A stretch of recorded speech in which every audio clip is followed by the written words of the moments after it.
Bwana na Be Consumer, karibuni sana to yet another episode of Product and Service Review. As always, all opinions are mine. Today we're going to be looking at two leading brands of transport in this country, and we're talking about the ride-hailing app industry. That is Uber and Bolt. 2015, Uber launches into this country UberX, and a year later, Taxify comes into this country. Originally as Taxify, 3 years later, globally they rebrand to Bolt, that is in 2019, and today they are known as Bolt. So what makes the hype around these sector? We're going to be looking at the pricing structure, the countrywide reach. We're going to be looking at safety and security concerns, and we're going to be looking at, most importantly, the turnaround time.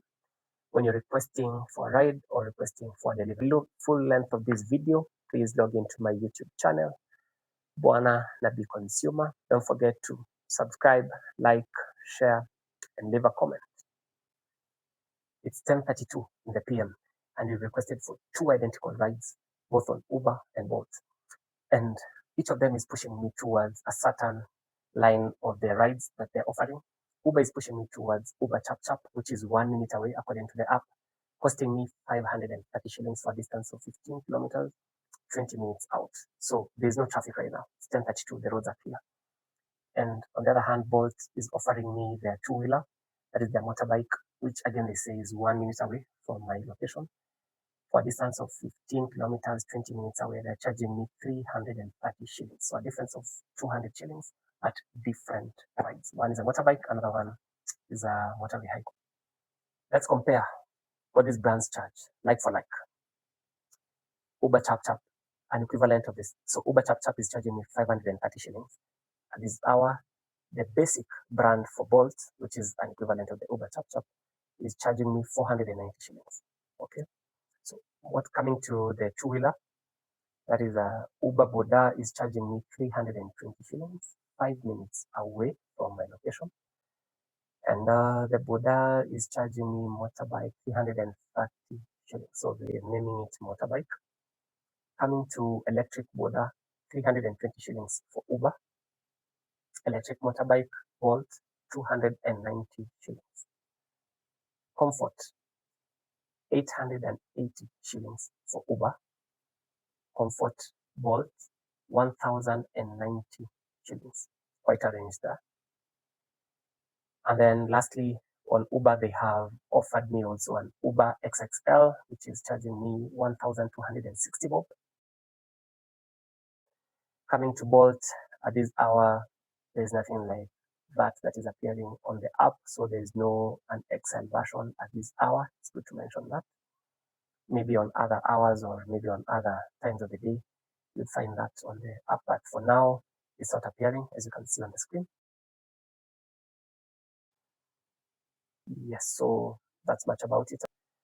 Both of these brands have a countrywide reach. So we are talking about the 5 major cities of this country. That is Nairobi, Mombasa, Kisumu, Nakuru, and Eldoret. So all of them, or both of them, have footprints in all these major cities. And other satellite areas, especially around Nairobi and its environs, they have really striked a footprint in those areas. Let's rate these two big brands. Turnaround time when requesting for a ride or requesting for a delivery. Who carries the day? Bolt for me. For me, it's Bolt. Because of, I think, the wide network. Bolt boasts of around more than 50,000 riders in this country.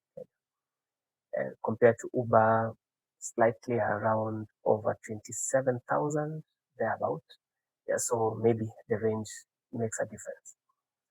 Number 2, helpline customer service. On the helpline customer service, who carries the day? When you make a call there and who answers very quickly and you get the service ASAP? Uber for me. For me, it's Uber. The third, pricing.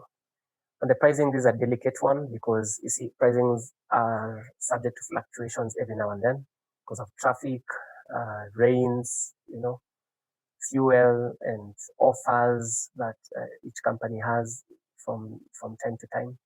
But generally, I've found Bolt to be cheaper than Uber, generally, even when you compare rides, whichever time of the day. So Bolt for me carries the day. on across all the rides that they have, based on personal encounters with drivers before. You wouldn't say there are drivers that are employed by Uber or there are any drivers employed by Bolt. But this one boils down to how they onboard fast and how they train these drivers from period to period. And lastly, safety and security. Where do I feel safe? Where do I feel secure? Where do I feel well taken care of while within those rides, while on those rides, or while requesting for a delivery to be done for me on my behalf? Uber for me carries the day with 3 out of 5 in those parameters that I've mentioned. Bolt takes the crown in 2 out of 5. So generally, Uber for me. Let us know in the comment section which one you prefer between the two. Don't forget to like, subscribe, share, and leave a comment. Till next time, adios.